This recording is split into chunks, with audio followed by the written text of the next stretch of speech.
नमस्कार, महाराष्ट्र शहर में आपका स्वागत है। मैं हूं आपके साथ माजिद अंसारी। बुलेटिन में सबसे पहले बात तो 22 यार्ड के ट्रैप की। चूरू में एक क्रिकेट एकेडमी का ऐसा काला खेल सामने आया है जो इंटरनेशनल खिलाड़ी बनाने का सपना दिखाकर लोगों को लूटने में लगा है। हाथ आया मेडल छलावा है। ये जश्न दिल जलाने वाला है। सावित्री एकेडमी का ये ट्रैप है। जो भी फंसे लुटते चले गए। सादुलपुर की 3 बेटियां थाईलैंड से गोल्ड मेडल लेकर लौटी थी। जीत का जश्न तो होना ही था, विजय जुलूस निकलना ही था। वो निकला भी, अखबार में नाम भी आया, लेकिन जब सच सामने आया तो सबके होश उड़ गए। थाईलैंड में जो सीरीज हुई वो अवैध थी। भारत में इस सीरीज की कोई वैल्यू नहीं है। क्रिकेट के नाम पर सिर्फ धोखा हुआ। एकेडमी ने सबको बेवकूफ बनाया। जो प्रमाण पत्र हैं वो मान्य नहीं हैं। ये खिलाड़ियों से एक गिरोह पनपा हुआ है। ये खिलाड़ियों से पैसे लेके और इस तरह की प्रतियोगिता में इनको भाग लेने के लिए ये उत्साहित करते हैं। क्रिकेट के लिए भारतीयों का जुनून किसी से छिपा नहीं है और इस जुनून की वजह से ही वो आसानी से ठगे भी जाते हैं। चूरू में भी ऐसा ही हुआ। सावित्री स्पोर्ट्स एकेडमी ने इंटरनेशनल क्रिकेट के लिए ट्रायल शुरू किया। चंद दिनों के ट्रायल के बाद सादुलपुर की 3 लड़कियों का चयन किया गया। Indo Thai tennis ball cricket match series के लिए तीनों का चयन किया गया। क्रिकेट सर्टिफिकेट के जरिए नौकरी में आसानी से झांसा भी दिया गया। बैंकॉक ले जाने के लिए 3 परिवारों से 50 से 80 हजार रुपए वसूले गए। बैंकॉक में 12 से 15 जनवरी तक इन लड़कियों ने 3 मैचों में भाग लिया। 3 मैचों में बेहतर खेल की वजह से इन तीनों लड़कियों को मेडल मिला। मेडल लेकर जब ये लड़कियां घर लौटी तो घर वालों ने एक जुलूस निकाला। थाईलैंड में क्रिकेट खेलने के लिए इन लड़कियों में से एक के पिता ने भैंस बेचकर 70 हजार रुपए दिए थे, जबकि दूसरे के पिता ने बड़े मुश्किल से 50 हजार का जुगाड़ किया था। हमारे पापा ने हमारी भैंस बेची और भैंस बेच के हमारा जाने के लिए वहाँ पे खर्चा दिया था। खर्चा तो सर ये 50 के करीबन। तीनों लड़कियां और उनके परिवार वाले पहले तो खुश थे, लेकिन ठगे जाने की खबर से वो हैरान परेशान हैं। इधर सावित्री क्रिकेट एकेडमी सिर्फ ये कहकर पल्ला झाड़ने में लगी है कि उसने तो थाईलैंड में क्रिकेट मैच का आयोजन कराया ही था। और इसका इंटरनेशनल इसकी सीरीज हुई थी थाईलैंड बैंकॉक। अपने हिंदुस्तान की 14 बच्चियां गई थी, जिसमें से 3 बच्चे अपने राजस्थान की। इंटरनेशनल क्रिकेटर बनना आसान नहीं है, वो भी चंद दिनों के ट्रायल में। ऐसे में इन लड़कियों के परिवारों को भी सोचना चाहिए था। सामने वाला सिर्फ उन्हें बेवकूफ बना रहा है, लिहाजा आप भी सतर्क रहिए, नहीं तो 22 गज के ट्रैप में आप भी फंस सकते हैं। मनोज शर्मा, न्यूज 18 राजस्थान, चूरू। चूरू में न्यूज 18 राजस्थान की खबर पर एक बार फिर मुहर लगी है। टेनिस बॉल क्रिकेट संघ ने आपात बैठक बुलाकर इलाके के खिलाड़ियों के साथ हो रहे खिलवाड़ के खिलाफ निंदा प्रस्ताव जारी किया है। इतना ही नहीं, संघ के द्वारा खिलाड़ियों के साथ फर्जीवाड़ा करने वालों के खिलाफ कार्रवाई तक की चेतावनी दी गई है। न्यूज 18 राजस्थान ने Indo Thai tennis ball cricket match में फर्जीवाड़े का खुलासा करते हुए प्रमुखता से यह खबर चलाई थी, जहां जिले के सादुलपुर में टेनिस बॉल क्रिकेट संघ के नाम पर ऐसा खेल खेला गया जिसमें बालिकाओं से 70 हजार रुपए तक के कहकर उनसे वसूला गया। इस खेल में मिलने वाले प्रमाण पत्र से नौकरी में 5% तक का फायदा होगा।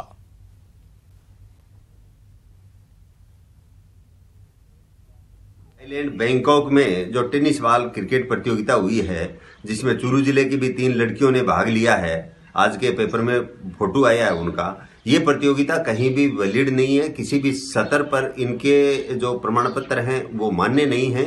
ये खिलाड़ियों से एक गिरोह पनपा हुआ है। ये खिलाड़ियों से पैसे लेके और इस तरह की प्रतियोगिता में इनको भाग लेने के लिए ये उत्साहित करते हैं।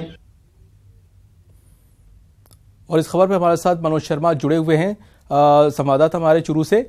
मनोज, ये बताइए कि हमने जो खबर दिखाई उसका असर भी हुआ, निंदा प्रस्ताव भी पारित हुआ, क्या कुछ अपडेट है इसमें? मैं बताना चाहूंगा कि जो सादुलपुर है, सादुलपुर की सावित्री स्पोर्ट्स एकेडमी है, जहां पे इन 3 बालिकाओं को, जो बालिका खिलाड़ी हैं, उन खिलाड़ियों को ये झांसा देकर रुपए ठगे गई। उन्हें जो प्रमाण पत्र मिलेगा उससे सरकारी नौकरी में 5% अंकों का फायदा मिलेगा, जिसके झांसे में आके इन बालिकाओं ने इन जो कोच है इसके स्पोर्ट्स एकेडमी के, उनको ये रुपए भी दिए और थाईलैंड ले जाया गया। बैंकॉक के अंदर ये प्रतियोगिता जिस तरह से कथित रूप से बताई जा रही है कि वहां पे ये प्रतियोगिता हुई और वहां इनका मैच हुआ। मैं यहाँ ये भी बताना चाहूंगा कि ये जो पूरा ये 2-3 बालिकाएं जी मनोज, हम आप जुड़े रहिए, हम चलते हैं। ईश्वर सिंह लांबा खेल अधिकारी जुड़े हुए हैं चूरू से, हम उनसे जानने की कोशिश करते हैं। ईश्वर सिंह जी, ये बताइए कि जो फर्जीवाड़ा सावित्री अकेडमी का सामने आया है, तो क्या कहेंगे उस पर, क्या कार्रवाई करेंगे उस पर? ये दरअसल में क्या है कि ये एक तरह की कोई इनविटेशन मीट टाइप बता रहे हैं, ये जिसमें ये बच्चों को ये झांसा दे के ले गए कि इनके सर्टिफिकेटों की कीमत भी होगी और इनको बेनिफिट भी मिलेगा। लेकिन हकीकत ये है कि इस तरह की प्रतियोगिताएं मान्य नहीं है जी, और ना ही इनको किसी तरह का इनकी सर्टिफिकेटों की कोई वैल्यू होती है और रिकॉग्नाइज नहीं होने की वजह से ये वैलिड नहीं है।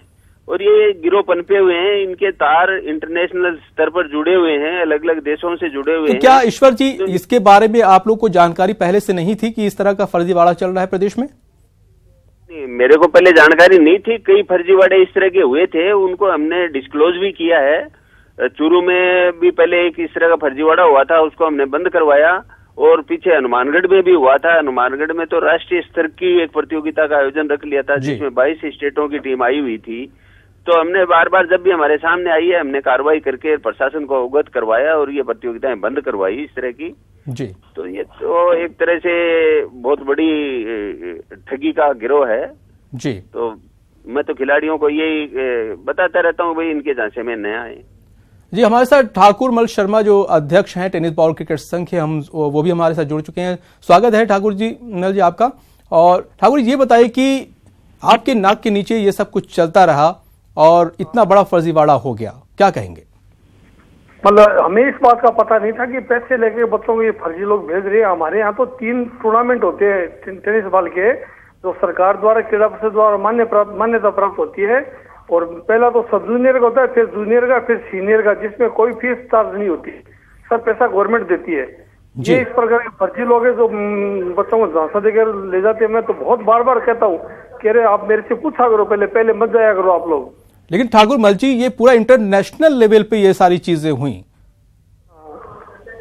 तो इससे मतलब क्या, हमारा तो कोई समझ नहीं रहा था, हमें तो कोई पूछा नहीं किसी ने, तो इसका तो हम क्या बताएं। तो मतलब माही फर्जीवाड़ा है जी। आप क्रिकेट संघ होने के नाते क्या प्रदेश में जो इस तरह की फर्जी एकेडमी चल रही हैं, आपकी उस पर नजर नहीं होती है कि इस तरह की चीजों पे रोक लगाई जा सके? तो वैसे तो क्या स्पोर्ट्स एक्ट लागू राजस्थान के अंदर, और उसमें एकदम स्पष्ट प्रावधान है कि डिपार्टमेंट इस पे मुकदमा दर्ज कराए। खेल अधिनियम के अंतर्गत यदि कोई फर्जी ले जाते तो उनके विरुद्ध कार्रवाई। ठाकुर मल जी, हमारे साथ कोच सावित्री स्पोर्ट्स एकेडमी के जो रोशन पुनिया भी जुड़ चुके हैं, जिनके जरिए ये बच्चे वहां पे गए हुए थे इंटरनेशनल पे। हम उनसे जानने की कोशिश करते हैं। रोशन पुनिया जी, ये बताइए कि आप क्या इस पे सफाई देंगे आप? सर जी, मैं सफाई के लिए ये देना चाह रहा हूँ कि मैंने किसी बच्चे से कोई पैसा नहीं लिया है। एक बात तो ये मैं क्लियर कर दूं कि मीडिया में इतने 2 दिन से चल रही है कि मैंने पैसे लिए, तो किसी बच्चे से मैंने पैसे नहीं लिए। मैंने लोगों से चंदा करके बच्चों का मनोबल बढ़े, बच्चे को सीखें, बच्चों का मन खुले, उसके लिए मैंने बच्चों को भेजा था। ठीक है, मेरे पास बुलावा आया था विजयवाड़ा टूर्नामेंट नेशनल, जो हमारे यहाँ के जो सेक्रेटरी हैं ठाकुर जी हैं, वो टेनिस बॉल क्रिकेट के जो राजस्थान स्टेट के सेक्रेटरी हैं सलीम खान जी, और इंडिया के सेक्रेटरी हैं इमरान लारी साहब जी। तो उनके वहां से मेरे पास ईश्वर सिंह लांबा जी, ये हमारे साथ जुड़े हुए हैं, पुनिया जी, रोशन पुनिया जी जुड़े हुए हैं, आप कुछ पूछना चाहेंगे उनसे? इनको दरअसल में क्या है कि ये ना तो कोई ट्रेंड कोच है, ना तो इनके पास कोई डिप्लोमा है, ना इनके पास डिग्री है। जिस तरह से झोली छाप डॉक्टर होते हैं, वैसे झोली छाप कोच हैं ये जी। इन्होंने मेरे हिसाब से कभी टेनिस बॉल क्रिकेट खेला नहीं होगा, और ये इसके बारे में कोई जानकारी भी नहीं रखते हैं। ना इनका कहीं कोई डिप्लोमा है, ना कोई कोच की ट्रेनिंग की हुई है। आजकल जो छोटा सा एक को पकड़ के अपने को कोच घोषित कर देते हैं। रोशन पुनिया जी, आप क्या प्रतिक्रिया देंगे उनके आरोप पे? सर जी, मेरा व्यक्तिगत अनुभव के आधार पर बच्चों को तैयारी कर रहा हूँ। पीछे अभी राजस्थान की जूनियर चैंपियनशिप हुई थी, इसके डूंगरगढ़ हुई थी टेनिस बॉल क्रिकेट की, जिसमें मेरी बच्चियों ने भाग लिया था, जिसमें लांबा जी के TADA के लिए और के लिए अग्री भी है। मैंने 1-2 बार कहा भी था, लांबा जी ने कहा था कि आपका TADA बच्चों को साथ लेके ले जाओ। मैंने उन बच्चों को तैयारी किया। तो राजस्थान में मेरी बच्चियों का जो जूनियर बच्चियां थी, श्री डूंगरगढ़ जो मैच हुआ, उन बच्चियों का सिल्वर मेडल भी लगा था। ठीक है, उसके बाद में जो ये जो फेडरेशन है सर, फेडरेशन तो ऐसे ऐसे बच्चे ले जाते हैं जिनको पता भी नहीं होता कि गेंद कैसे पकड़ी जाती है, बैट हाथ में कैसे पकड़ा जाता है, कैसे फील्डिंग होती है, कैसे कैच होता है, कैसे बॉलिंग होती है, और ऐसे ऐसे बच्चे जाते हैं। फिर रही बात मेरे पर यह उंगली उठाई, मैंने किसी के बुलावे पर मैंने टीम को भेज दिया विजयवाड़ा में, बच्चे चलो सीख के आएंगे, मेरे से कुछ ले नहीं, बोले आपका किराया लगेगा, मैं चलो बच्चों को भेज देता हूँ अदर स्टेट के बच्चे सर अपने राजस्थान में एथलेटिक्स में भी खेल रहे हैं, कबड्डी में भी खेल रहे हैं अदर स्टेट। मैंने भी अदर स्टेट भेज दी, तो मेरे को इतना ध्यान भी नहीं था कि अदर स्टेट में नहीं खेल सकते।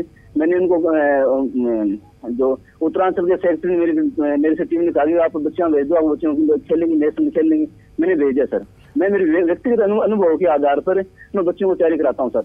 बच्चों से कोई पैसे नहीं लिए मैंने। अगर कोई मैं भेजता भी हूँ तो कोई यार दोस्त हैं जो मैच्योर हैं, यार दोस्त हैं जो समर्थ हैं, जो 2 पैसे खर्च कर सकेंगे, उनके चंदे से और से मैं बच्चियों को भेजता हूँ ताकि बच्चियां आगे बढ़े और आगे खेलने, उनको अनुभव भी है, उनका जी ठाकुर मल जी, ये रोशन पुनिया जी जो सफाई दे रहे हैं, आप कितने संतुष्ट हैं? हालांकि उन्हीं पे आरोप लगा हुआ है कि जो तीनों बच्चियां हैं वो थाईलैंड गई और वहां का जो वो फर्जी निकला वो चैंपियनशिप, और उनसे गोल्ड मेडल लेकर आए और उनसे पैसे भी वसूला गया। सर जी, मैंने एक पैसा, मैं इसको इस न्यूज को सिरे से खारिज करता हूँ, मैंने एक पैसा भी नहीं लिया है, एक पैसा भी मैंने नहीं लिया है। हमारे यहाँ तो जो टूर्नामेंट में टीम जाती है वो पहले जिला प्रतियोगिता का आयोजन होता है, उसमें कमेटी बनी हुई होती है, वो चयन करती है, वो चयन करने के बाद स्टेट में वैसी कमेटी बनती है, वही ऐसे ऐसे बच्चों का चयन होता है सर जी, उनको पता भी नहीं होता क्या चीज, ऐसे बच्चों का चयन होता है सर। ये झूठ बोल रहा है, ये रोशन पुनिया झूठ बोल रहा है कि ये पैसे ले लेता खिलाड़ियों से, हमारे पास भेजता है, हम इनको आगे भेजते नहीं है। एक बच्चा भी ऐसा ला दो जिसको पैसे लिए हो, तो तू बता दे कौन से जो हमने डिस्ट्रिक्ट चैंपियनशिप कराने के लिए हर साल कराते हैं, हम तो ट्रायल करा के टीम भेजते हैं, हमेशा चैंपियनशिप हुई है हमारी। तो ठाकुर मन जी आप तो किस आधार पर ले जाते हो, उसकी बात मेरे से मत पूछो, आप किस आधार पर ले जाते हो? तो पिछला टीम आप किस आधार पर बच्चों को ले जाते हो? जो बच्चों के करीम है वो तो पीछे पछड़ रहे हैं, हमें क्यों देगानों का खाना लेना पड़े? अगर आप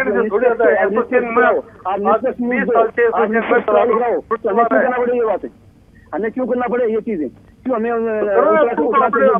के लिए अगर कौन सी मान्यता है, किस आधार पे ले आप बच्चों को ले जाते हो, ये समझ नहीं आ रहा मेरे को। तो अब मेरे को उत्तरांचल के सेक्रेटरी ने कहा था कि आप अपनी बच्ची को हम खिला देंगे, जब अपनी बच्ची खेलना जानते हैं, अभी बच्ची सेक्शन में खेलने में अब प्लेयर है तो हम खिला देंगे।